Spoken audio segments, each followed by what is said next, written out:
Hello, नमस्ते students. आज हम आकलन का अध्ययन करेंगे। ये बीएड सेकंड ईयर का सेकंड पेपर है।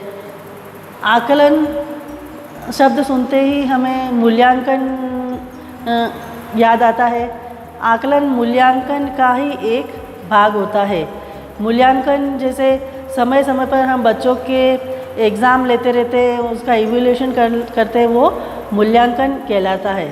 और आकलन में जैसे एक बच्चे का ही अध्ययन किया जाता है, उसकी किसी दूसरे बच्चे के साथ तुलना नहीं की जाती है। जैसे एक स्टूडेंट्स है, वो हमारे विद्यालय में क्लास फर्स्ट से पढ़ रहा है और अभी वो 10th क्लास में है, तो हम उसका फर्स्ट से 10th तक का सारा ब्यौरा देखेंगे कि बच्चा कैसा है, उसकी रुचि कैसी है, किस विषय में कमज़ोर है।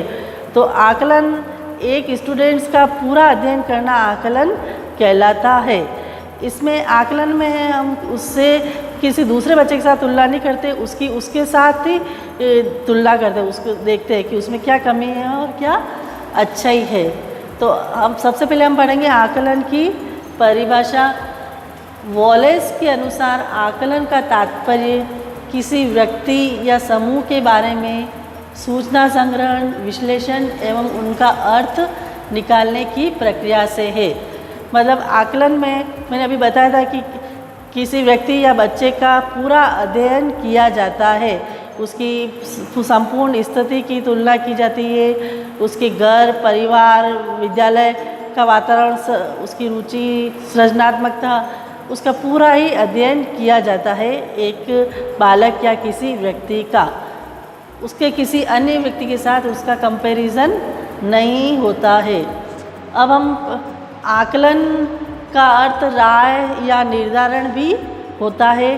और आकलन में हम जैसे शिक्षण से पूर्व भी आकलन कर सकते हैं बच्चे का, और शिक्षण के दौरान कर सकते हैं, और शिक्षण के पश्चात भी हम उस बच्चे का आकलन कर सकते हैं।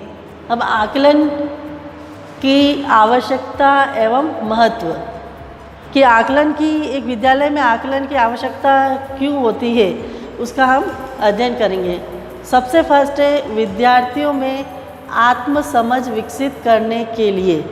आकलन से विद्यार्थी अपने आप को समझता है कि उसमें क्या कमी है, क्या अच्छाई है, उसकी क्या कमजोरी है, उसके गुण दोष का पता चल जाता है। मतलब एक विद्यार्थी को अपने स्वयं की समझ भी होनी चाहिए कि उसमें क्या कमी और क्या अच्छाई है। तो आकलन के माध्यम से विद्यार्थी स्वयं अपने स्थिति का पता लगा लेता है।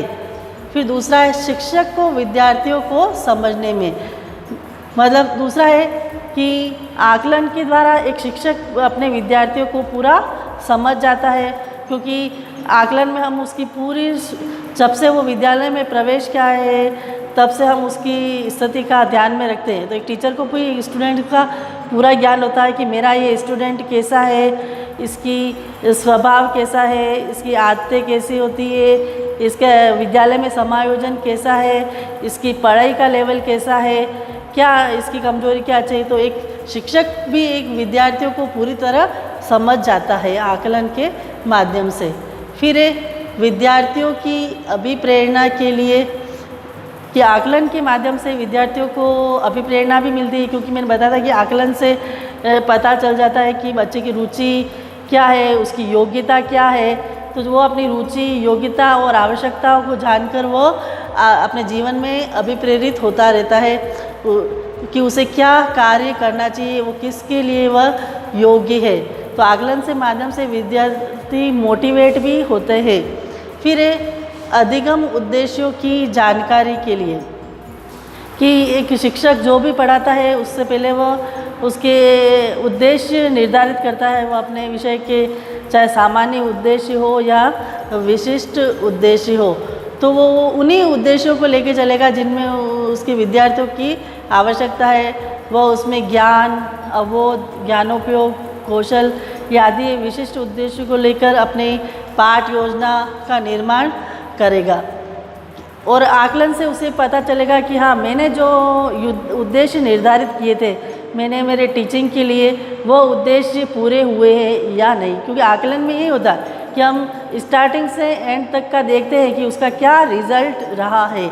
तो आकलन के माध्यम से टीचर को अपने उद्देश्यों की जानकारी भी हो जाती है कि जिस उद्देश्य की पूर्ति के लिए उसने अपना ये टीचिंग कार्य किया है वो उद्देश्य उसका पूरा हुआ है या नहीं, क्योंकि वह अपने स्टूडेंट्स का तरह तरह से इवेल्यूशन करता है, देखता है, तो उससे उसके अपने अधिगम उद्देश्यों की जानकारी भी प्राप्त हो जाती है। फिर प्रभावी शिक्षण अधिगम के लिए आकलन, अब इतना सब कुछ हो रहा है तो प्रभावी शिक्षण अधिगम मतलब अब टीचर विद्यार्थी को जान रहा है, वो उसके उद्देश्य को भी निर्धारित कर रहा है, फिर उसका टीचिंग कार्य कैसा हो कि मेरे स्टूडेंट मेरे सामने कैसे है, उसकी आयु क्या है, उसका IQ लेवल क्या है, उसकी क्या रुचि है, क्या इंटरेस्ट रचनात्मकता है, वो सभी को जानकर उसकी पाठ योजना कैसी है, पढ़ाया जाने वाला पाठ कैसा है, तो उसको कैसे अच्छा पढ़ा सकता है, इसके लिए वो अच्छी से अच्छी टीचिंग मेथड का प्रयोग करेगा और उसे विद्यार्थियों के सामने प्रस्तुत करेगा, जिससे उससे ये सारे उद्देश्यों की प्राप्ति होगी। वह जैसे सोशल साइंस वगैरह पढ़ा रहा है तो रोल प्ले मेथड लेंगे, सर्वे मेथड लेंगे, कोई विज्ञान पढ़ा रहा है तो उसे प्रायोगिक विधि लेंगे। तो इस प्रकार वो विभिन्न विधियों की सहायता से अपने शिक्षण को प्रभावित करता रहता है। फिर नेक्स्ट है संपूर्ण शिक्षण अधिगम की गुणवत्ता के लिए।